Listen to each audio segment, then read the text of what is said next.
Welcome to My Creative Corner 3, a podcast about quilting, creativity, and life in a northern town. Feel free to leave comments on the show notes at mycreativecorner3.wordpress.com, and let's keep the conversation going online. My name is Vicki, and welcome to the podcast.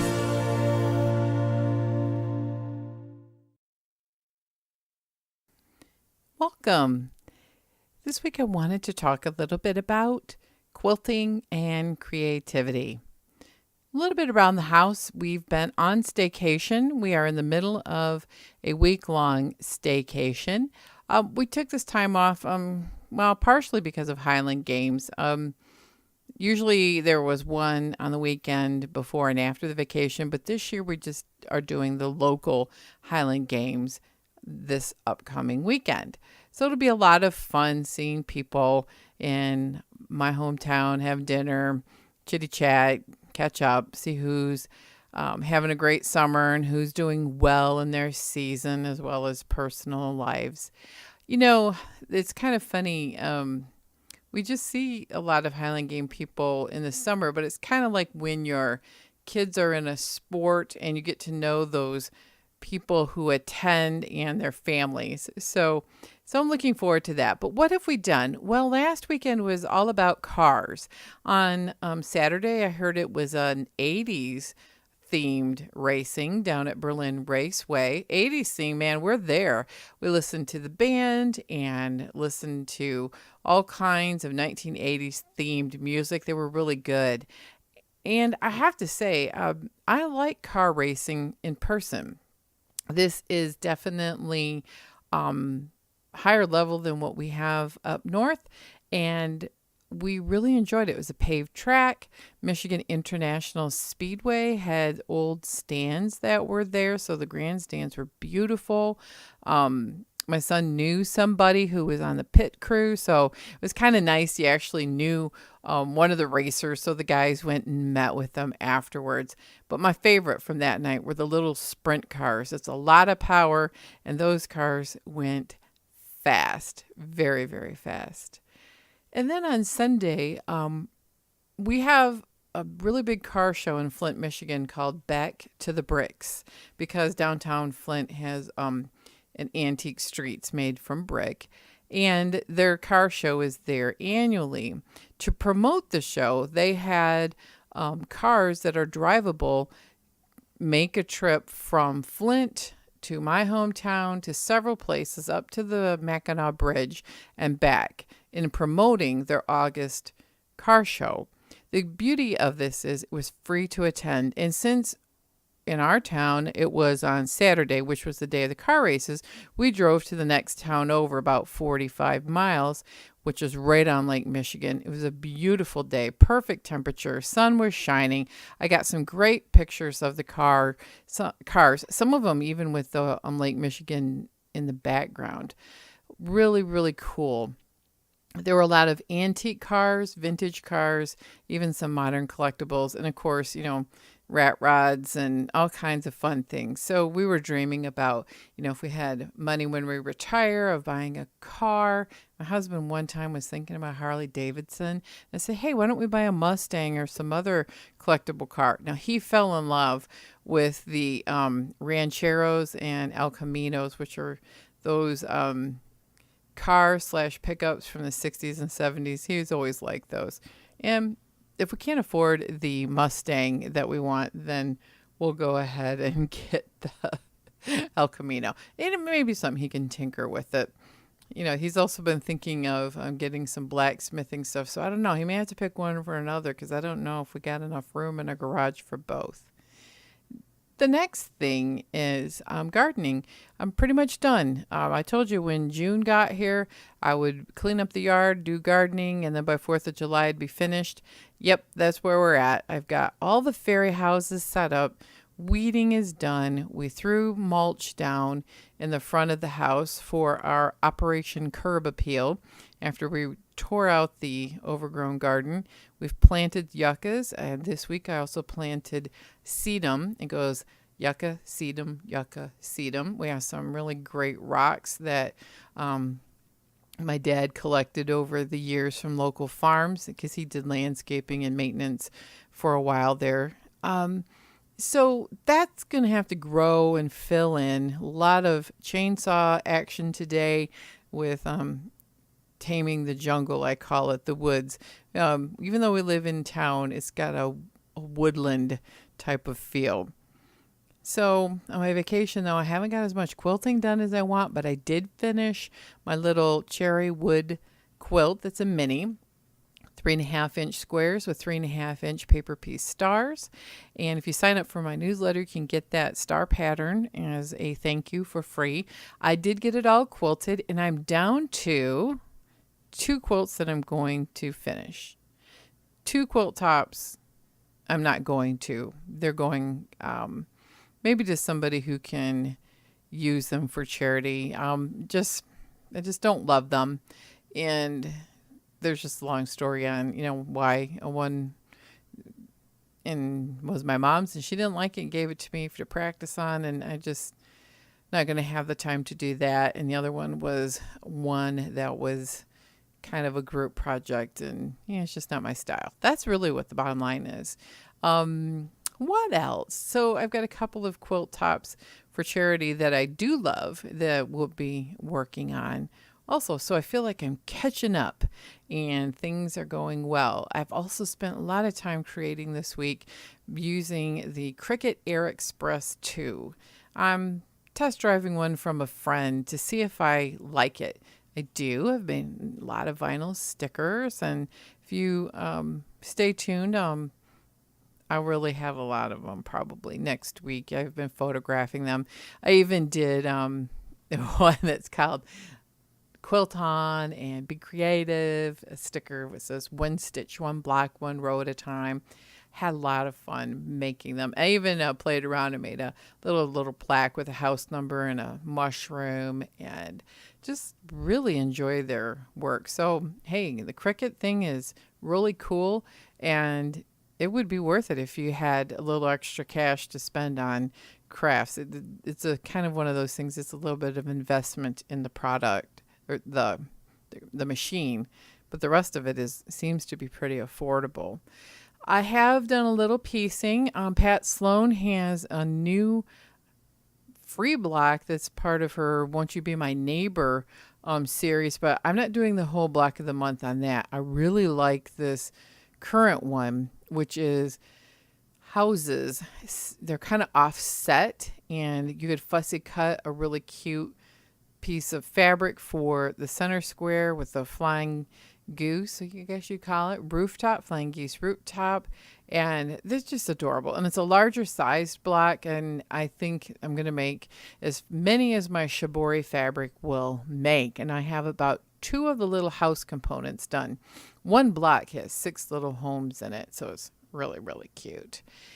And, don't have anything knitting going on. I kind of stalled out on a granny square project from last year that's still in the works, and just really been thinking about what I want to do over the summer. And I decided that, doing more crafty things and keeping my idea of keeping it simple and simplicity, keeping the garden simple, simplicity, keeping my cooking and house cleaning and all that relatively simple, and trying not to overcomplicate it so I can capture that fantastic feeling from the summers of my childhood of it just being simple and free.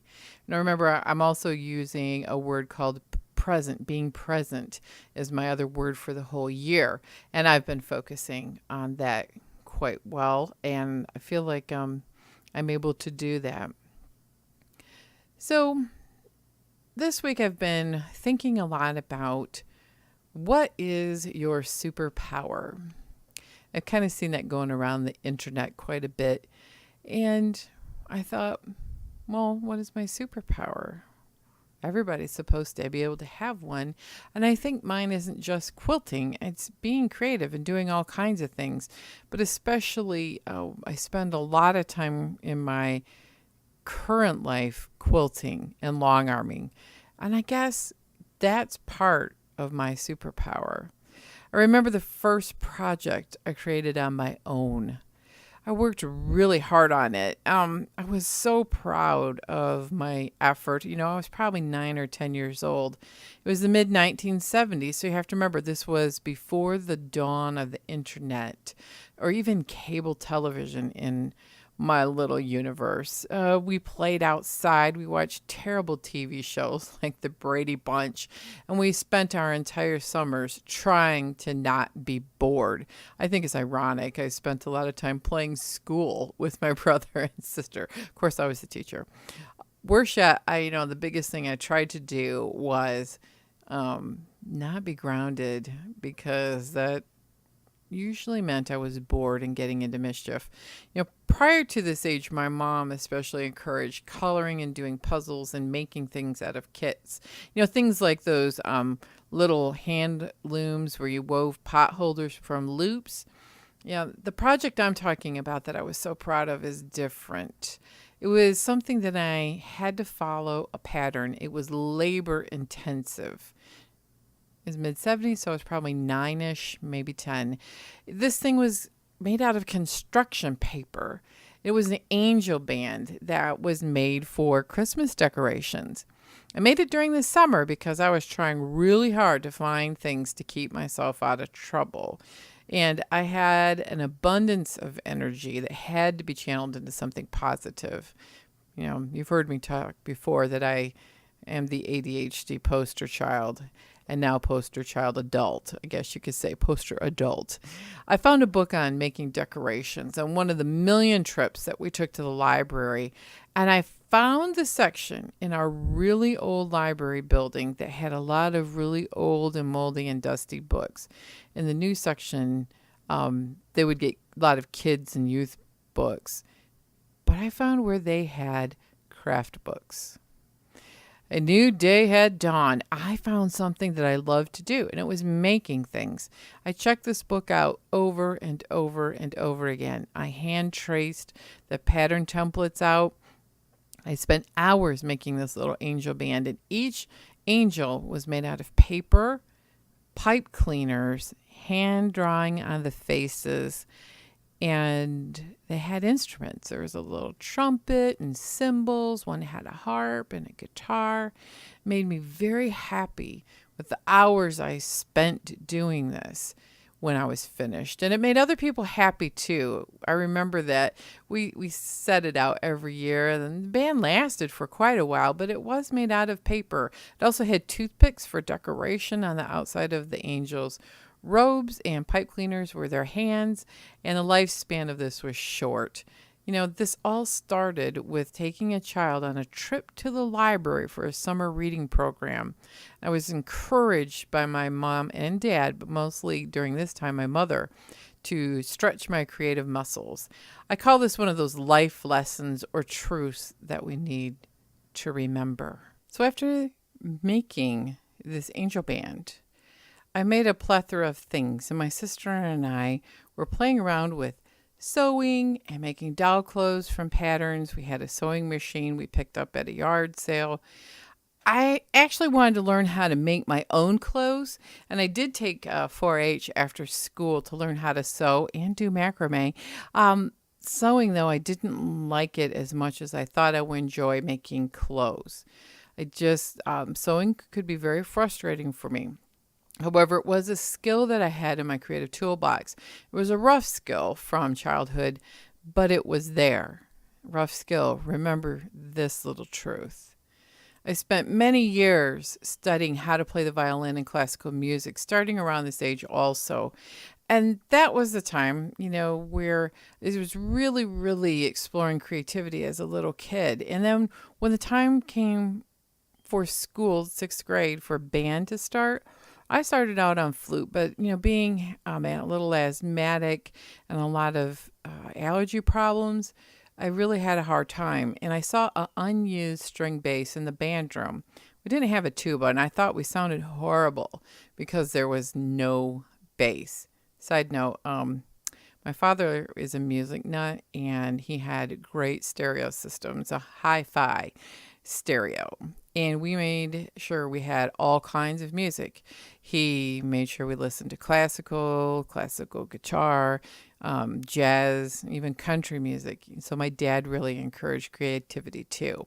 He also did a lot of drawing, and my sister we all drew a lot, but my sister had a lot of the drawing talent. When I think about it, why did a school have a bass laying around? No one was using it. Maybe it was for the jazz band. I digress. Let's get back to the little lesson here is that I learned to play the bass because it had to be similar to the violin, right?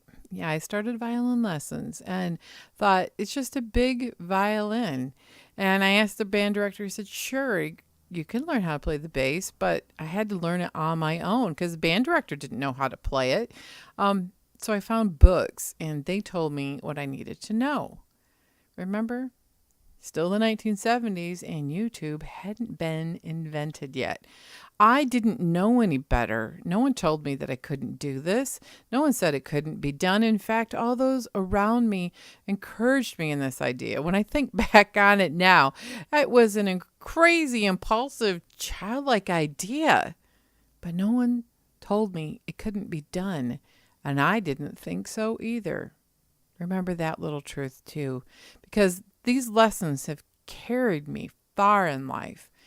About 12 years old, I realized I could teach myself how to do things no one around me knew how to do. And just as an aside, my senior year, I made the state honors orchestra. Before that, in my junior year, I had about 6 lessons from a renowned bass teacher that only came up north to a special music camp. And he told me something that I want you to remember this truth too. He said, Vicki, you already know how to play. You just keep practicing. So this started me on this lifelong journey of creating and making things and eventually landing in quilting, where I spend a lot of my time. I heard a nice phrase on a podcast out there that describes me perfectly, and it's called multi-craftual. I think it was on the Crafty Planners podcast, but I cannot remember the guest. I wish I could, but it was a great thing. Multi-craftual. Everything I'm talking about is based on these experiences that have shaped me and my creativity. So something I really believe is that we're all capable of being creative. So remember that. Remember this truth. We're all capable of it. Sometimes we lose this superpower on the way to being adulting our way through life. And we forget about that simple exuberance that we had when we were younger, like the Angel Band.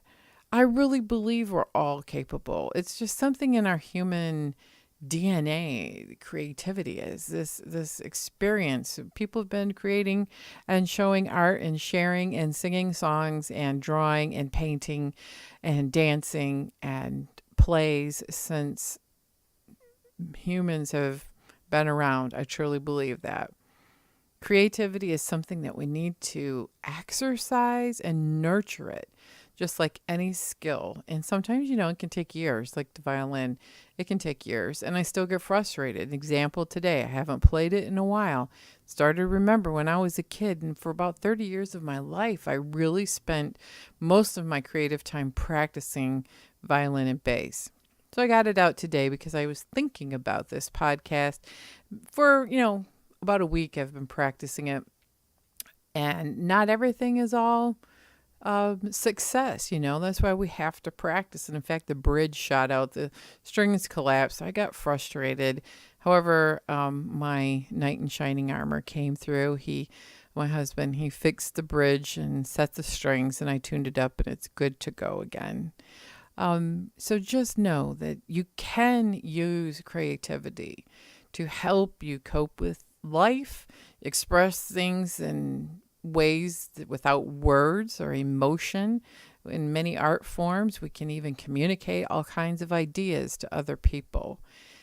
Sometimes we use it to cope. Sometimes we give these as gifts, and sometimes we may even become good enough where we can actually, use it do things for other people for hire, but that's not really my primary motivation. It's really about expression and coping with day-to-day life. So remember that our superpower is really being creative. That's what this truth are to me about creativity. We have to encourage it. We have to try all kinds of things throughout our life and our skill set.